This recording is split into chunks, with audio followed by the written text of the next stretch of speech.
Bhagwan Yogi Ramsuratkumar ki Jai. Sarvam Yogi Ramsuratkumar Arpanamastu.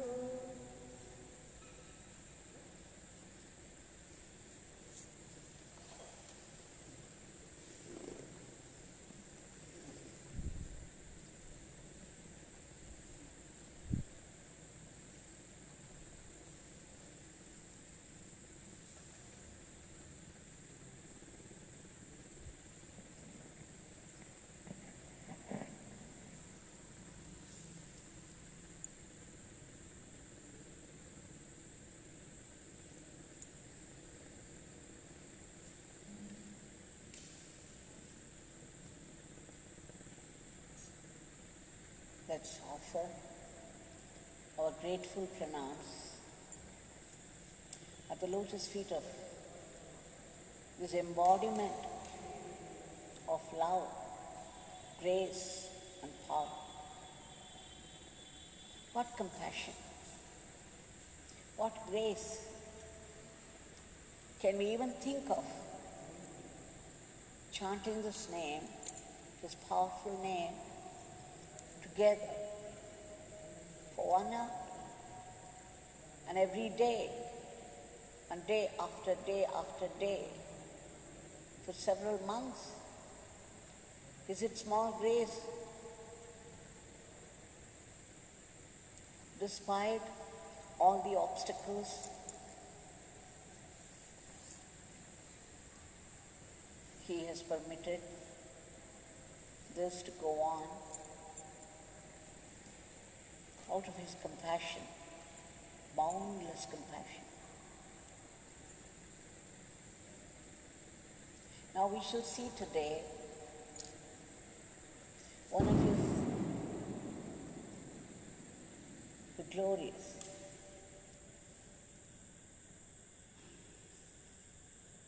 a story of His glory, His Nama's glory, from the ocean of grace, this Karuna Samudram.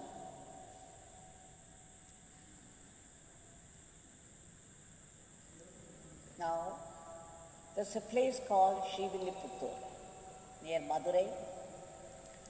It's about 1.5 hours drive from there. And from Srivilliputturu,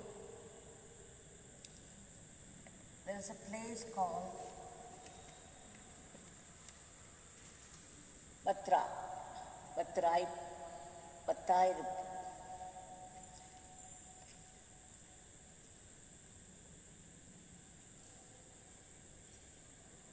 And from there, it's this Chaturagiri.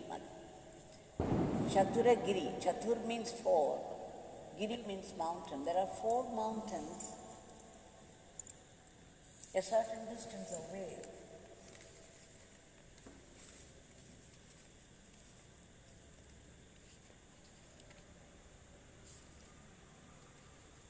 It's just about 10 kilometers from Vattai.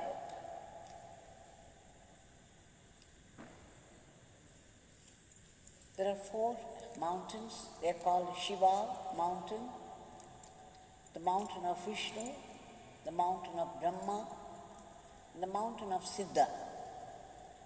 And there is a mountain right in the middle, it's called Sanjeevi mountain.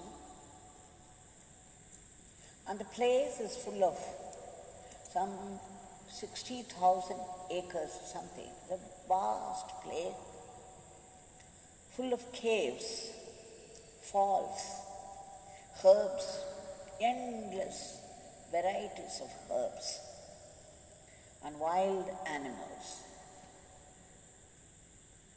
There are famous 18 Siddhas. A Siddha means a perfected soul, an accomplished soul, perfected in yoga, perfected in meditation. These saints, they often gather in these mountains to have satsang with each other. And they also visit these caves, very secluded, so they could stay put and plunge into their deep meditation. Because these accomplished people, tapasvins, these perfected souls, help this world by their very presence, by their meditation, by their Shakti. So it's necessary they keep aloof from people, from ordinary people, undisturbed. So in the mountain, there's a linga, it's called Sundara Mahalingam. And a little away from that is Chandana Mahalingam. Now 4 kilometers upwards in the mountain is a place called Tavasipare. It means the rock of the ascetics. There's a huge boulder, a rock, within which is a cave. There are caves, not just one cave. And this Tapasipare, the rock of the ascetics, the great rishis, the siddhas, from 1960 to 1970, for almost 10 years, people never went there, because when it was attempted by 4 or 5 people at one time, after they went inside and came back, as soon as they came back, one died right outside the cave. Another one died while descending. The third one, when he reached home, he had a paralytic attack. He also passed away. And the fourth one became wise. And he kept quiet, he wouldn't talk at all, and after a few years he also passed away. So when people came to know about this, they were very frightened, and the government also closed the opening of the cave with a boulder, so that people would not be encouraged to go there.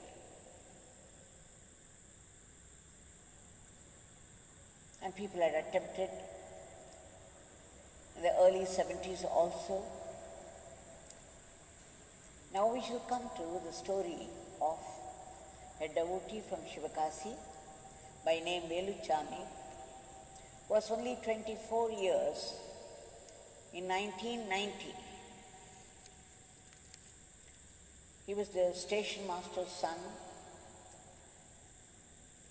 and he had spiritual inclination right from young age. In fact, he was drawn to these 18 siddhas. He also wanted to do penance like those siddhas and acquire the power. So for nearly 8 months, he was wearing only a saffron cloth for a dhoti and a small saffron cloth for a towel. He would not wear shirts.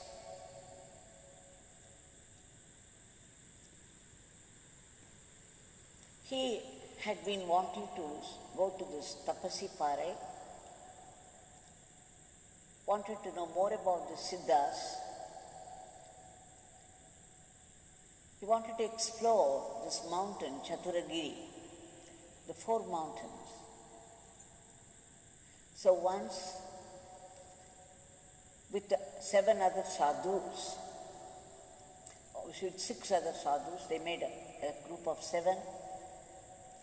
They climbed up this Chaturagiri mountain. they reached the Sundara Mahalingam temple, a very powerful linga. They say that Agastya Muni installed it there.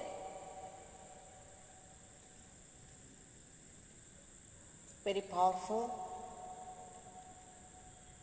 So they went there, they saw this anointment of the linga, the abhishekam, the puja, everything. It's very special on Chitra Paurnami day, the full moon day, in the month of Chitra. There would be special abhishekams and pujas. It's considered as a great blessing to attend. So this group of 7 went up there, attended the puja, and then started to climb further. It's 4 kilometers from this place, up there, up the mountain. They came across this Tavasipar. There are many secrets, secret haunts of these ascetics of ancient times, much visited by them for their own reasons. There's a place called Yamapurakau,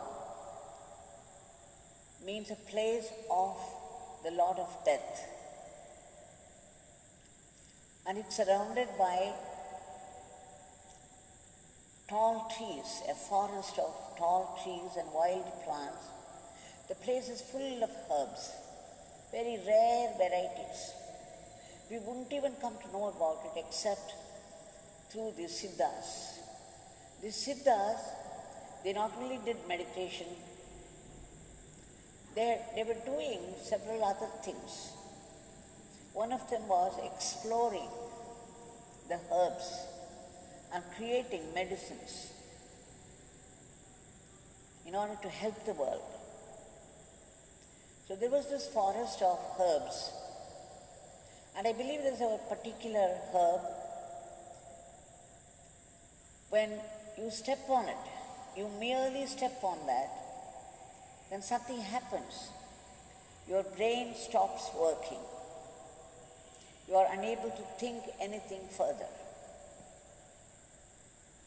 There were people who were caught by that, and after that they were going round and round and round inside the forest, unable to think of ways to come out. And they would be chanting Shiva Shiva, Shiva Shiva, going round and round, locked up in the forest. So people wouldn't go that side. So when these people, there were 7 of them, were further joined by 3 more people, so it became a group of 10.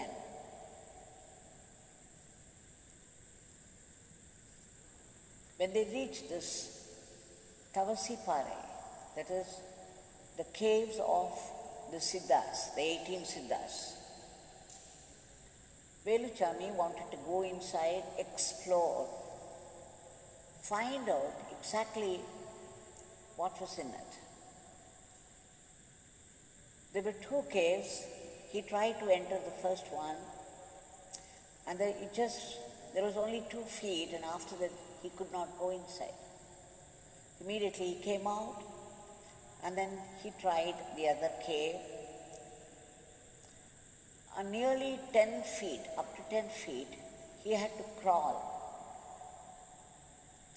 He had to lie down and move inch by inch. He took only one torchlight, he held it in the right hand, and he was crawling. After 10 feet, there was a little wider space, and now he was able to sit up. And then sitting, he was trying to move. He moved on another 5 feet, 15 feet. He says, at that time, suddenly something happened to him. His brain became dull. He was unable to think any further. And it was very, very dark inside. And what was more, he rather sensed some wonders, some wondrous sights there. Though he did not know what they were all about, he felt, he sensed those wonders around. And then he came out of his stupor. He wanted to find out what they were all. It was very, very cool inside, very dark.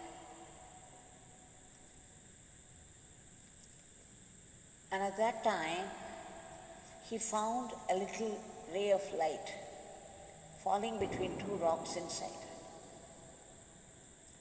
And he also found two ways branching out. One seemed to go down the south. It might be getting down the mountain. The other one was towards the northeast. That meant going up further. And there was a rock there, a small boulder. It was about 1.5 feet. So he started to climb up. As he was ascending that, he felt the hand of somebody on his shoulder. He almost froze in his place. And then he wanted to find out, when somebody touched him on the shoulder, the fear froze him, and the fear deepened that some harm might come to his eyes, to the face. So he lifted both his hands to close his face. Unfortunately, he had a torch in his hand, and the hand that touched his shoulder gave a blow to the hand. The torchlight fell down. It was thrown away. He was unable to find out if that figure, the huge figure, he sensed a huge figure behind him. It was making a strange noise, a gurr, gurr, gurr. And when it did something, he was not sure whether he was bitten by it or he got a blow from that. But something happened to his right hand and the torch fell out. Now this figure jumped across, came to the front, and it began to press his head with its own head. Now this was a fight for life. Somehow he gathered some strength, and with his left hand he started to push it away.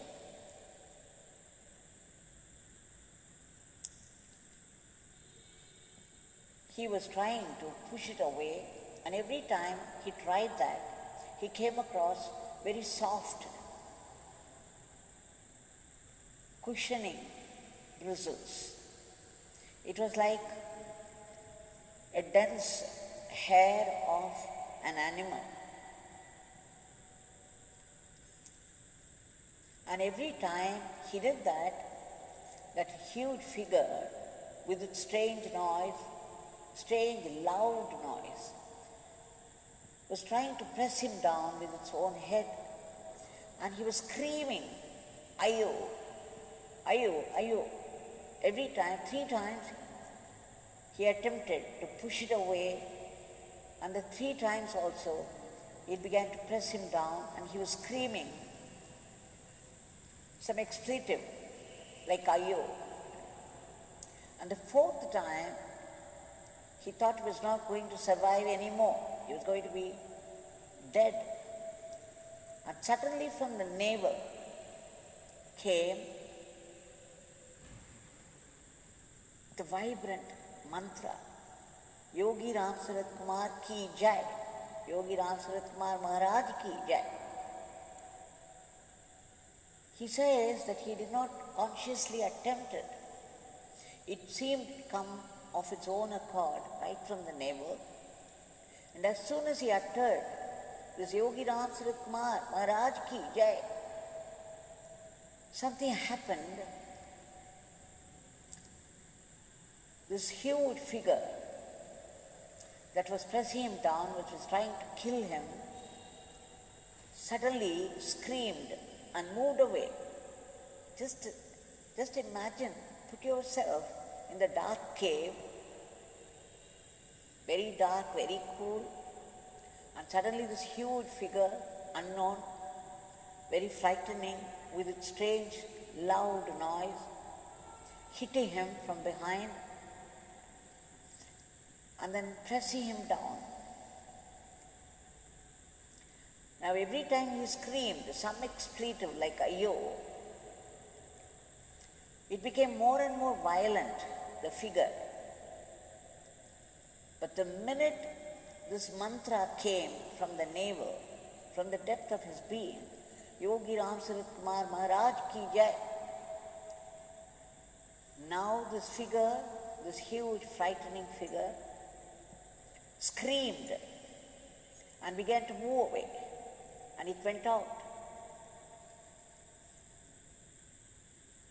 Now he started to chant. Now he knew how the mantra worked, and he started continuously, Yogi Ramsuratkumar, Yogi Ramsuratkumar. So chanting the name, he looked for the torch, and then he found out his right hand, something had happened to it.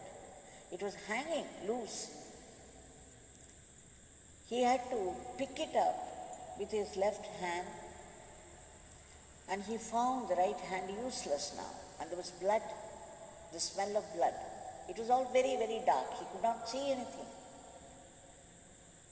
He felt the smell of blood and the hand hanging loose. So with his left hand, he lifted his right hand, held the torch also, and he decided not to go any further. He was afraid. So he started to move out once again through the cave. Now, as he started moving back to the entrance of the cave, chanting Yogi Ramsuratkumar, once again he heard the sound, burr, burr, burr sound of the figure behind him, once again chasing him. But he knew how to protect himself, so he kept on chanting Yogi Ramsuratkumar loudly and was moving out, and this figure ran out of the cave. So outside, people were shouting. He said as he went inside, up to the distance of 10 feet, he could still hear the sound the people made outside, the conversations they were making. He could still hear, but after 10 feet, everything changed. It became darker and cooler and more dangerous.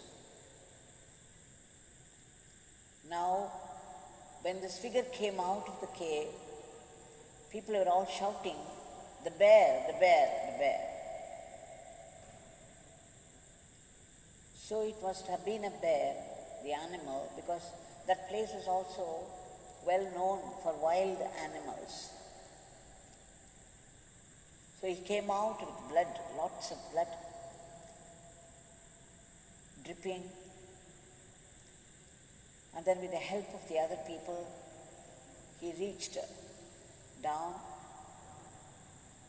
once again to the place of Sundara Mahalingam temple. There is a matam there, and there, of course, he loosely bound his hand with a piece of bamboo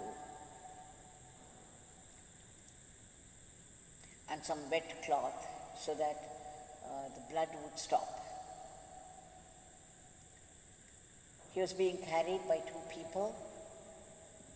They made something like a hammock of a sack cloth and carried him. And then finally, he got admitted in a hospital and went through the treatment. Now, Veluchami says, people called it the bear, the wild animal from those forests. But he says, how could such a huge figure get inside a small cave? How could it move about so freely? And this happened when he was trying to find out the secrets of the cave.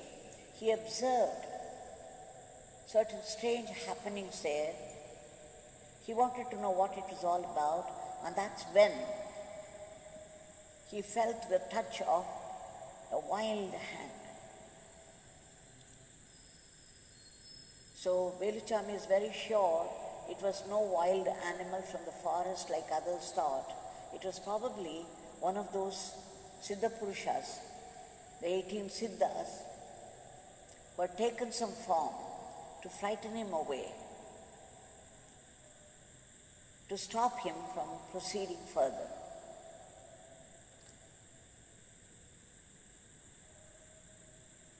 Now, how did this mantra came up? When he was only screaming the usual expletives, how did this mantra all of a sudden came from the very navel? Because Veluchami used to go to Srimati Uma Surendran's satsang, Yogi Ramsuratkumar Bhajan Mandali in Shivakasi, and they used to chant Yogi Ramsuratkumar Nama there, and he had been doing it for months. It is Srimati Uma Surendran who taught him this mantra, Yogi Ramsuratkumar, and that came in handy when he was in extreme danger of losing life. So you see, chanting the name, getting used to chanting the name, how it helps of its own accord without even conscious thinking of it.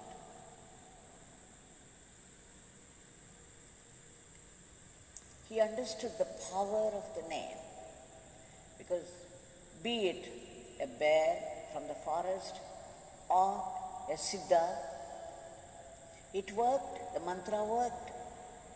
The figure went away. It ran away.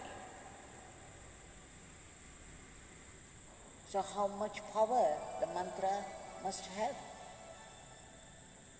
He understood it through his own experience, an unforgettable experience. What a strange story.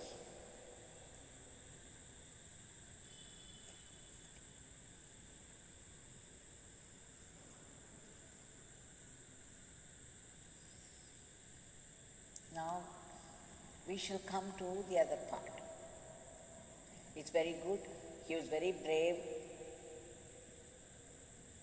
He was very young, 24 years. He attempted. He wanted to know about the caves. He risked his very life. In fact, the bear that came out, there was one man from Chennai who had accompanied this group of 10. The bear gave him a blow also. After going to Chennai, he had to get treated for that. So what risks are involved? Now without venturing out up the unknown spaces, there is a cave inside all of us, a very deep cave. It's called the spiritual heart by Raman Maharishi. This cave is a flame. It's a space, it's called Chit Akash. Chit means the knowledge of God, the supreme knowledge. It is the cave of supreme awareness.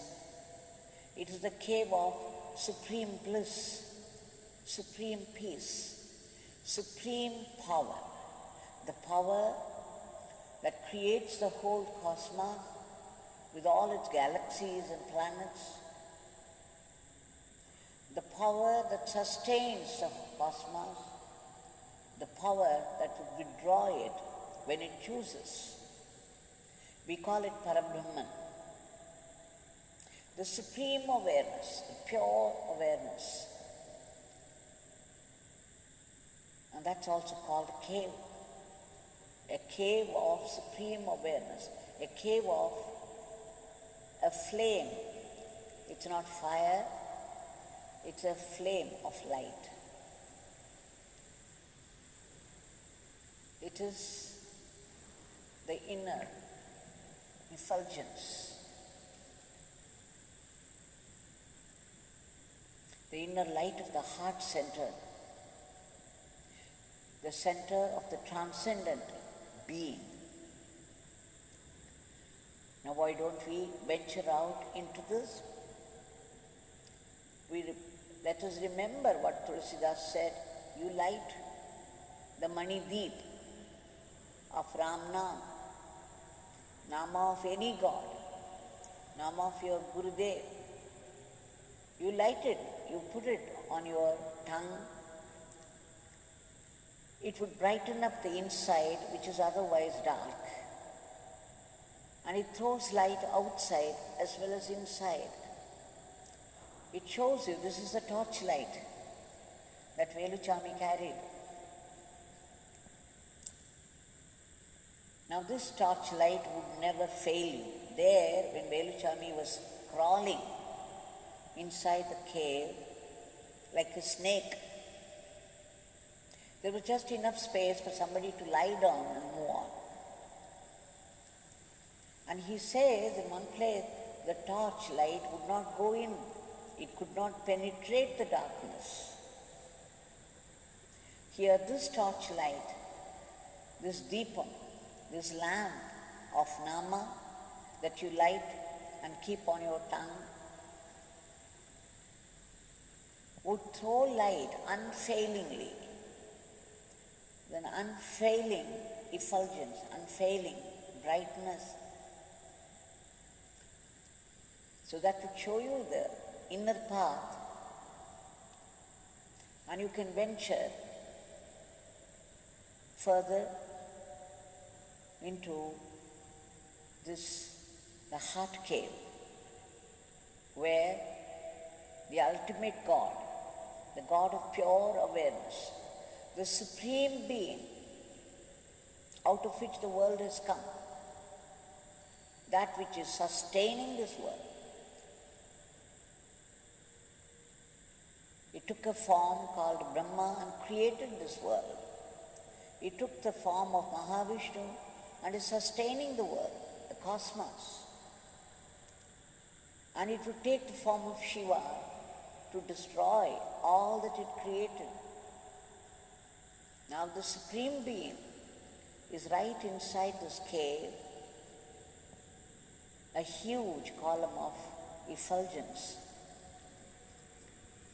It is up to us to make our way, to make inroads into this cave and find this huge effulgence. Because it is that which has put breath in you, which has created your body in the first place with all its sophistication. Just think of every part of the body, how beautifully, how meticulously it's made and it's functioning. And it has put the breath in this body, and it is sustaining this breath, and it is this breathing that gives life to your body. Your brain works because you are able to breathe. Your eyes see because of your breath. The whole body moves about freely because of this breath. And this breath has been put there by the Supreme Being in that inner cave, the cave of the heart center. Your breath belongs to that. Your every breath starts from there, from the source, and merges in that. 21,000 times you breathe in and out every day. Your breath goes into that cave and then it merges there and emerges. It is that cave that we have to explore.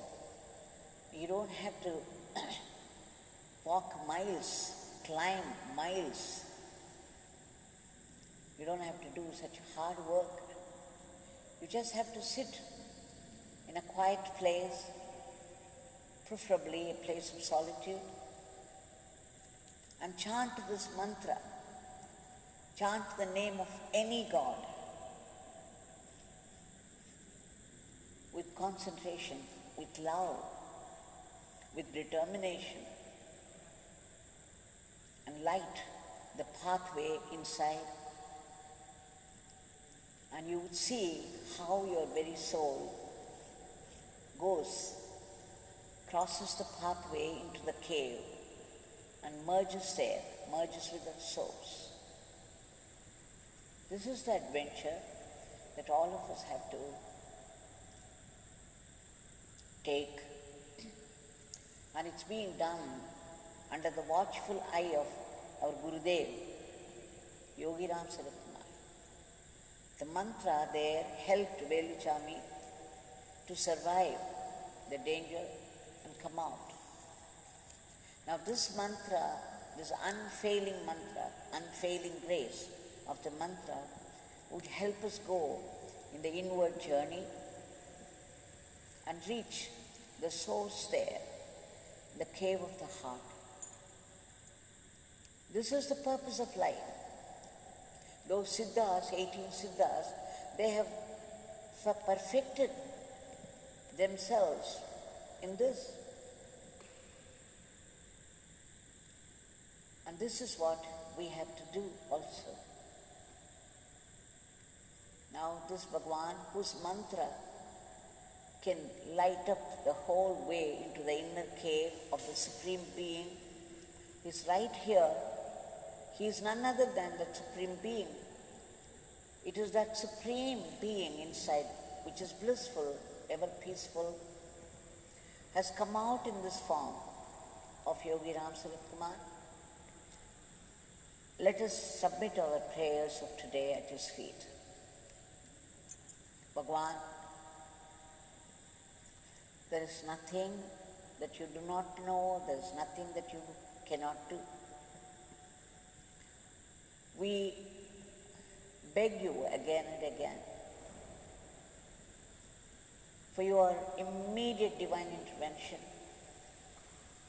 to remove the panic from the hearts of people, to stop the spread of the disease, to enter some vaccine that could kill this virus instantly. We have come to hear that there is a vaccine now ready.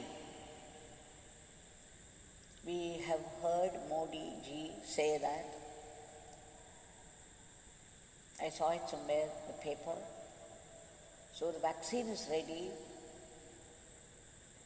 Our repeated prayer must have helped. There's no doubt about it. So let's wait for this vaccine to come into effect. And Bhagwan, free the entire world from the clutches of this virulent virus and bring back normalcy once again. Let this 2021 be a year of brightness, joy, peace and love and unity. Let it bring the good tidings of a dharmic life for everyone. Please give a lift to our falling economy. And all those brave soldiers, tapasvis, who are fighting the disease in order to save other lives, please give them protection. And above all, please bless us to remember your name constantly and to go about our life as a fitting instrument in your hands. Jai Yogi Ramsuratkumar.